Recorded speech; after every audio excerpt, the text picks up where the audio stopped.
Assalamualaikum warahmatullahi wabarakatuh. Saya Mutiara Finanda, mahasiswi jurusan Psikologi Universitas Paramadina dengan NIM 123107087. Pada kesempatan kali ini saya ingin meringkas sedikit materi perkuliahan nilai hidup Paramadina pertemuan ke-6 dengan materi ke-9 dengan konsep Islam, pluralisme, dan inklusivisme dan masyarakat madani menurut Nurcholish Majid. Nah, dari materi yang saya baca bahwa tujuan luhur Islam itu merupakan nilai yang sejajar dengan ajaran semua agama yang mengajarkan kebaikan dan kedamaian hidup manusia. Sedangkan akhir-akhir ini di Indonesia banyak sekali paradoks-paradoks agama yang menyatakan bahwa agama itu hakikatnya mengajarkan nilai-nilai luhur, mengajarkan kesejukan, kedamaian, kesentosaan, kasih sayang, dan nilai-nilai ideal lainnya. Tetapi dan kemudian tampil dengan wajah yang keras dan garang, dan seolah-olah agama itu tidak menyisihkan ruang toleransi untuk berempati apalagi simpati. Bagaimana orang lain memandang agamanya sendiri. Nah, dengan situasi paradoks yang terjadi di Indonesia hari ini, jelas itu suatu mission impossible untuk bisa saling bertemu apalagi sekedar toleransi. Kondisi ini juga memperlihatkan adanya nilai yang hilang sehingga perlu kita untuk menghidupkan kembali semangat kebangsaan dan konsep wasatiyah dalam Islam sebagai fondasi atau kerukunan demi menciptakan pemerintahan yang berkemajuan. Nah, pemerintah yang berkemajuan itu akan sulit untuk direalisasikan dengan baik ketika tujuan luhur manusia tadi tidak sejalan dengan pemahaman keberagaman umat manusia yang menampilkan ekspresi keberagaman dalam bentuk kekerasan atas nama agama. Lalu dalam konteks Indonesia, yaitu adanya Pancasila sebagai landasan teologis kerukunan umat beragama di Indonesia. Nah, Pancasila ini adalah solusi utama bangsa Indonesia atas kondisi yang meresahkan kehidupan umat beragama tersebut. Bhinneka Tunggal Ika adalah keindonesiaan itu sendiri, representasi atas simbol kesatuan dalam keberagaman dan beragama dalam kesatuan yang lahir dari rahim bangsa Indonesia dan sejalan dengan nilai-nilai yang terdapat dalam setiap agama. Paradigma teologi inklusif dapat digunakan sebagai standar penghayatan keagamaan dalam menciptakan kerukunan. Gagasan untuk memahami teologi masing-masing dari perspektif inklusivisme menjadi alternatif yang layak dikembangkan karena dengan paradigma inilah bangunan kerukunan hidup umat beragama dapat berdiri kukuh kembali. Dalam Islam, masalah inklusif merupakan kelanjutan dari pemikiran atau gagasan neomodernisme kepada wilayah yang lebih spesifik setelah pluralisme, tepatnya pada bidang teknologi. Umat Islam juga diharapkan mampu untuk bersikap proaktif dalam setiap perubahan yang terjadi di negeri ini, tidak terkecuali tentang tantangan pluralisme.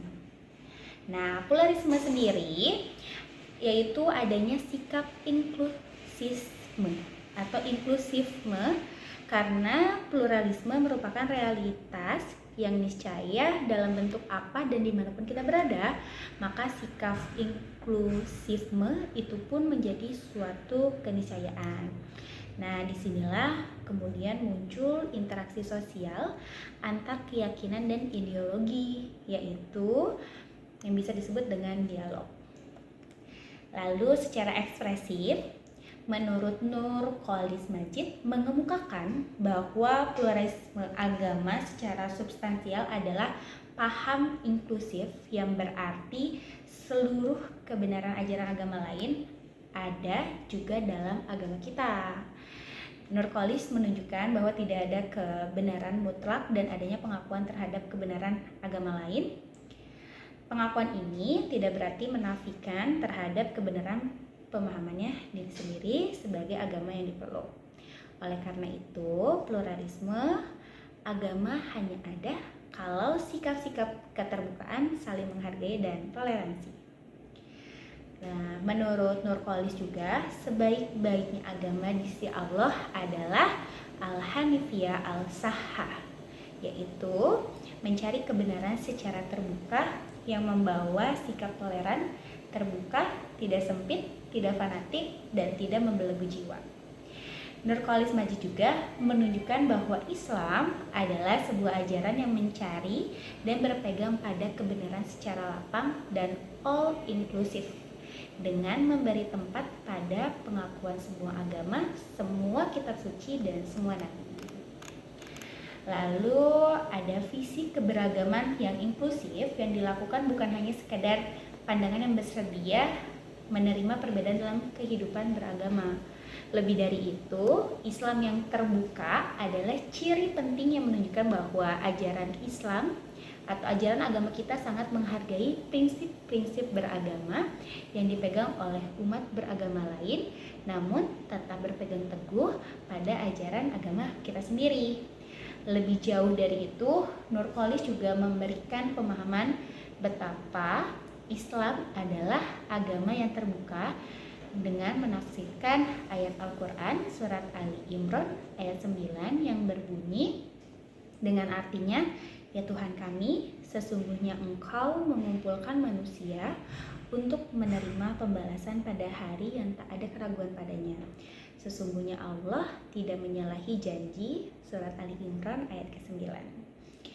Dan Nabi juga pernah berkata bahwa sebaik-baiknya agama di sisi Allah adalah al-hanifiyat al-syamhah, yaitu yang bersemangat mencari kebenaran yang lapang, toleran, dan kefanatikan dan tidak membelenggu jiwa. Dalam pandangan Islam, pijakan untuk membangun toleransi ada berdasarkan 3 karakter Islam. Yang pertama, tidak agama selain Islam yang sangat menekankan persamaan derajat. Yang kedua, Islam itu rasional dan sejajar. Dan yang ketiga, Islam adalah tidak kemajemukan.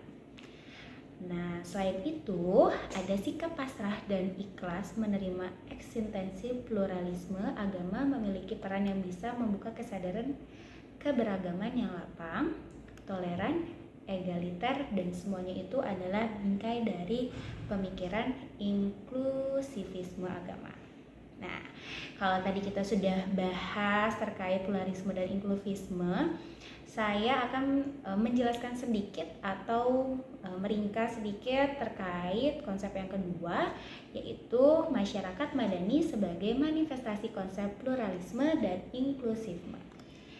Nah, menurut Nurcholish Madjid, masyarakat madani adalah suatu masyarakat dengan civility atau keadaban sebagaimana yang pernah dilakukan oleh Nabi kita, Nabi Muhammad SAW, dengan mendirikan negara kota Madinah.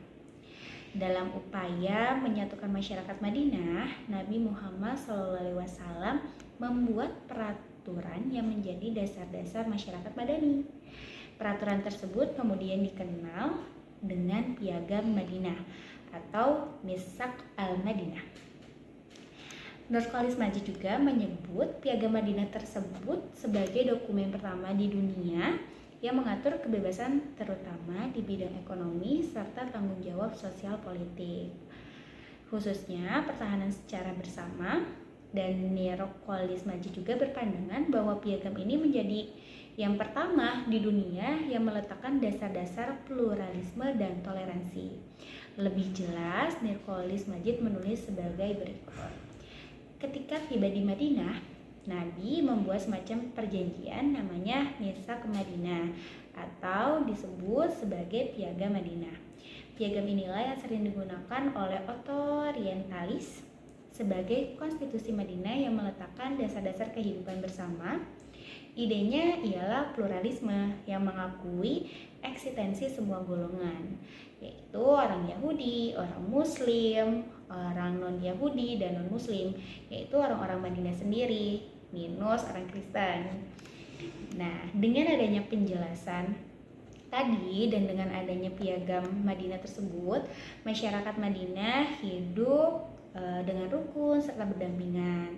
Prinsip tersebut secara jelas tertulis dalam Piagam Madinah bahwa negara bangsa didirikan atas dasar penyatuan seluruh kekuatan masyarakat menjadi bangsa yang satu dengan tidak membeda-bedakan antara kelompok-kelompok beragama yang ada di Madinah. Lalu Nurcholish Madjid juga menyebutkan ciri-ciri masyarakat Madinah yang dibangun oleh Nabi Muhammad SAW pada saat itu antara lain egalitarisme, penghargaan kepada orang berdasarkan prestasi, keterbukaan partisipasi seluruh anggota masyarakat, dan penentuan kepemimpinan melalui pemilihan bukan berdasarkan kepada keturunan.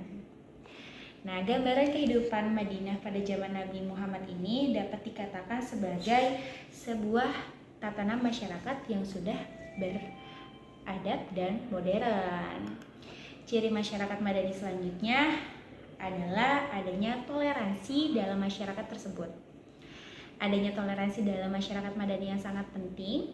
Menurut Nurcholish Madjid berpandangan bahwa civility atau masyarakat beradab haruslah mengandung makna toleransi, yaitu kesediaan pribadi-pribadi untuk menerima berbagai macam pandangan politik dan tingkah laku sosial, serta kesediaan untuk menerima pandangan yang sangat penting bahwa tidak selalu ada jawaban yang benar atas suatu masalah. Dari penjelasan Nurcholish Madjid, toleransi dalam pandangan Islam dimaksudkan untuk tidak menyingkirkan agama dengan manusia atau sebaliknya, melainkan rasa saling menghormati dan menghargai antar agama. Dalam hal ini, Nabi Muhammad SAW telah memberikan kepada kita teladan yang baik bagaimana kita menerapkannya. Nah, jadi sekian yang bisa saya simpulkan bahwa konteks Islam, pluralisme dan inklusifme dan masyarakat Madani menurut Nurcholish Madjid ini sangat menarik ya, bahkan bisa menjadi bahan ajaran untuk kita agar kita bisa menjadi diri kita lebih baik lagi, lalu memahami toleransi, memberikan toleransi antara umat beragama. Sekian yang bisa saya sampaikan. Wabillahi taufiq wal hidayah. Wassalamualaikum warahmatullahi wabarakatuh. Terima kasih.